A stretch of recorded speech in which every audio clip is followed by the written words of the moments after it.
It was a quiet Saturday afternoon in the small town of Willow Creek, but the air inside the Maplewood Event Hall was anything but still. The hall was a mix of quaint charm, old wooden beams, and simple, almost forgotten decorations. Nothing fancy, nothing too extravagant.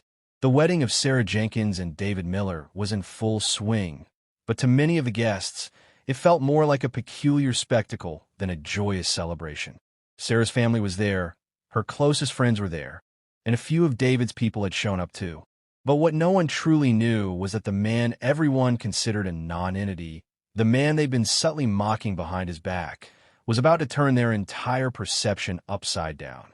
Sarah Jenkins was a striking, confident woman, about 28, with luminous dark skin and a smile that could illuminate any room. She possessed a quiet elegance, yet no one could deny her ambitious spirit and dreams. Growing up, Sarah had always been a beacon in her community. She held a college degree, a stable career in digital marketing, and a promising future stretched before her. Yet, despite all her achievements, something felt missing. She never felt truly cherished, at least not in the profound way she had always envisioned. Then came David. David Miller was a man who defied conventional molds. In his late 30s, he appeared older than his years, with a rugged beard, well-worn clothes, and a weary expression in his eyes. He walked with a slight limp, as if burdened by the weight of the world. His attire was perpetually mismatched, often soiled, and sometimes he carried the faint scent of having not bathed in days. Yet there was an inexplicable quality about him that drew Sarah in. They had met a few months prior when she volunteered at Haven House Shelter. David had been one of the many men who sought a warm meal, and though he seemed rough around the edges, a gentle softness in his eyes intrigued her. Most people wouldn't give someone like David a second glance, but Sarah disregarded appearances. He was kind, thoughtful, and possessed a dry wit, qualities no one else seemed to notice. Over time, they forged an undeniable connection, and eventually, their friendship blossomed into love. But the path to their wedding had been fraught with challenges. Sarah's friends and family couldn't fathom why she would choose someone like David, especially when so many other seemingly more eligible men were available. "Girl, are you seriously sure this is the guy you want?" Her best friend, Chloe, had pressed her in one of their calls. "I mean, look at him. He lives at a shelter. What can he possibly offer you?" Sarah had smiled, dismissing the comment. "You don't get it, Chloe. He has a heart of gold. He makes me feel truly seen. I've never felt more loved in my life." But Chloe wasn't alone in her doubts. Sarah's mother, Eleanor, was equally distressed. "Honey, you deserve so much more. You've worked tirelessly to get where you are. Don't throw it all away on a man who can't even afford a clean shirt," she lamented, shaking her head in disbelief. Yet, Sarah stood her ground. She loved David. She instinctively knew there was more to him than met the eye, and that's why, despite the skepticism and veiled ridicule, she agreed to marry him. The wedding day arrived, and almost everything seemed perfect. Sarah wore a simple but exquisite white gown that made her feel like royalty. Her hair was styled elegantly, and her makeup was flawless. But when David entered the hall, his appearance sparked a ripple of hushed laughter through the gathered crowd. He was clad in a grimy, ill-fitting suit that looked as if it had been salvaged from a forgotten dumpster. His shoes were scuffed and caked with dirt, his hair disheveled, his beard untrimmed for weeks. His eyes seemed distant, as if burdened by the weight of the world. David took his place at the altar.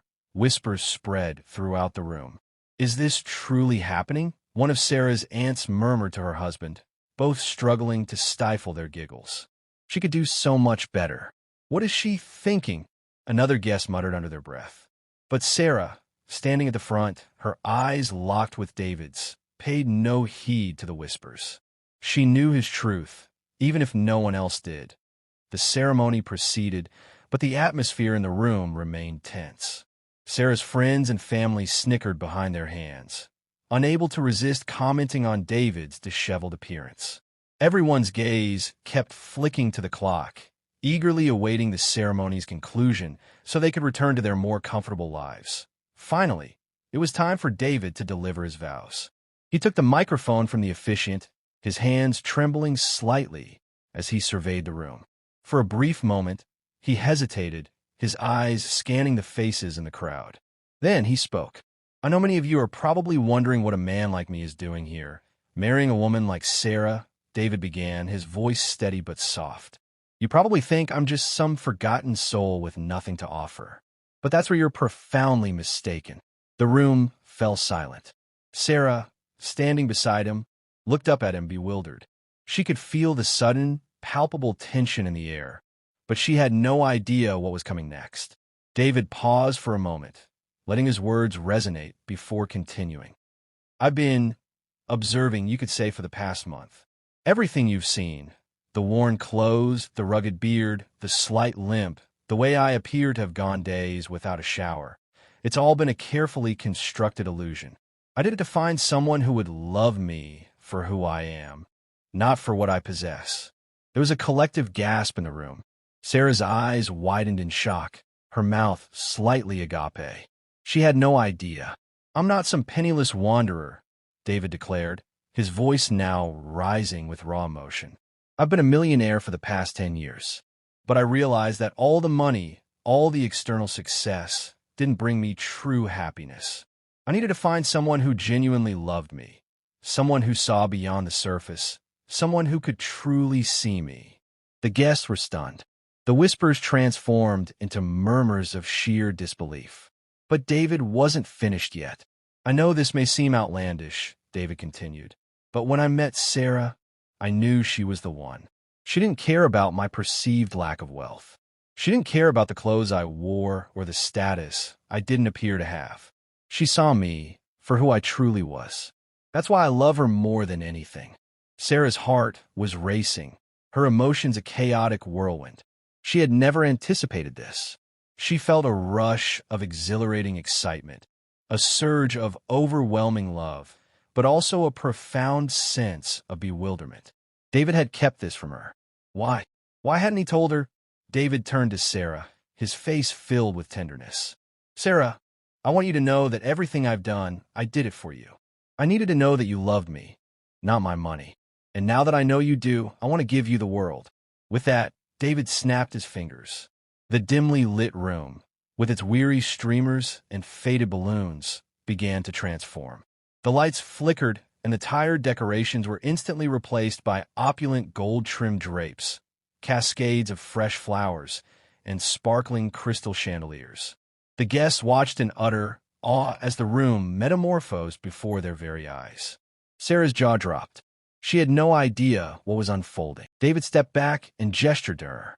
Sarah, I want you to change into a gown worthy of a queen, one that truly reflects the radiant woman you are. Before Sarah could speak, two attendants appeared and gracefully escorted her to a private room, where she was presented with a new, breathtaking wedding gown, shimmering with diamonds and pearls. As she gazed at herself in the mirror, she couldn't comprehend what was happening. She had married a millionaire. The man she had believed to be homeless was, in fact, the wealthiest man she had ever met. When Sarah returned to the hall, the guests were still in a state of shock, utterly speechless. David, now impeccably dressed in a tailored suit, stood beside her. He took her hand, his voice steady once again. Today isn't just about love, it's about honesty. It's about understanding who someone truly is.